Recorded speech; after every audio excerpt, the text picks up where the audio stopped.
Hey everyone, welcome back to the channel. Today we're going to be going over 4 of the most common ways that people screw up sub drops when they're using them in their music.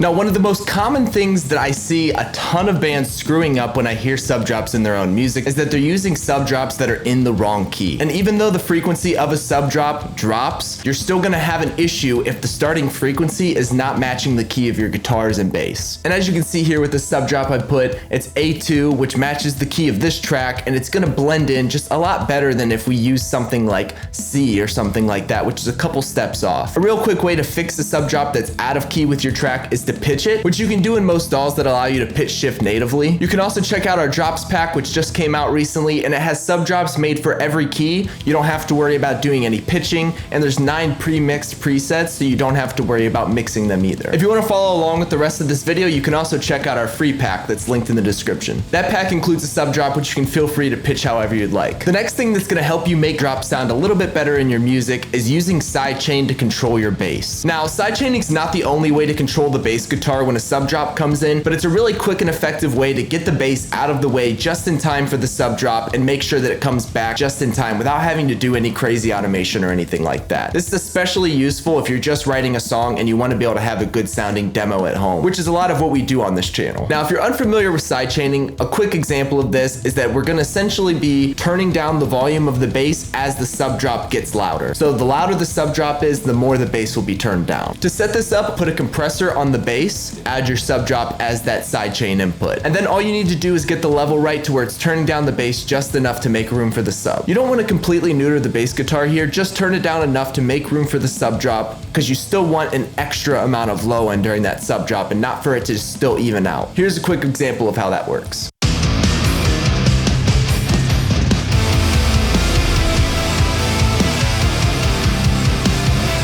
So as you can tell, it just turns down the bass and makes just enough room, and it keeps the low end sounding really clean. And the third thing that I see people screwing up all the time when it comes to sub drops and even post-production in general is just using way too much of it. We talk about this all the time in our Facebook community, especially when it comes to just using too many layers. But the thing is when it comes to music, context is everything. If everything sounds huge, nothing sounds huge. So you have to learn to use post-production elements like sub drops and impacts and explosions very sparingly, because the less you use them, the more they're gonna mean when you do. And the final thing ruining the sound of sub drops in a lot of metal music is that they're just way too clean. And all of that means is that there's just not enough distortion or effects being applied. Now, why does this matter? Now, the biggest thing is that the starting frequency of a sub drop is usually below 100 hertz. That means laptops, small speakers, phone speakers, a lot of those things naturally do not create the frequencies that are in a sub drop. So those things are gonna go completely unheard on those devices unless you mix them properly. You don't need to overly distort them. You don't need to make them sound blown out. All you need to do is add a little bit of saturation, and you can add a ton of harmonics and make them audible all the way on small speakers and something as small as AirPods. Most people start off with a sub drop that's super clean and it sounds like this. So if you're starting with the clean drops, you're definitely going to want to add a little. That's why we also added mixed presets in our drops pack. So you have distorted ones with impacts. So you're covered for all those bases, even if you don't want to have to do any mixing. So going from that clean sound, we're going to add on our first distortion, which is just a stock Cubase to tube. As you can tell, there's a lot more forward of a mid-range now, and you're starting to be able to hear that on a lot smaller speakers, especially if you're watching this on your phone. And the next one we add is just another distortion on here. It's a stock distortion as well. This one I went a little bit harder on, but I made sure to cut the low end around 80 hertz, so we're not really destroying too much of what wasn't already a harmonic. As you can tell, that gave it a lot more of a forward punch, and it's going to sound a lot more forward in the mix now. Here's the before and after so you guys can see how much the harmonics changed between these. You can just see how much more audible that's going to be in the higher frequencies now. The last thing you need to do is just level it and see how it sounds in the mix.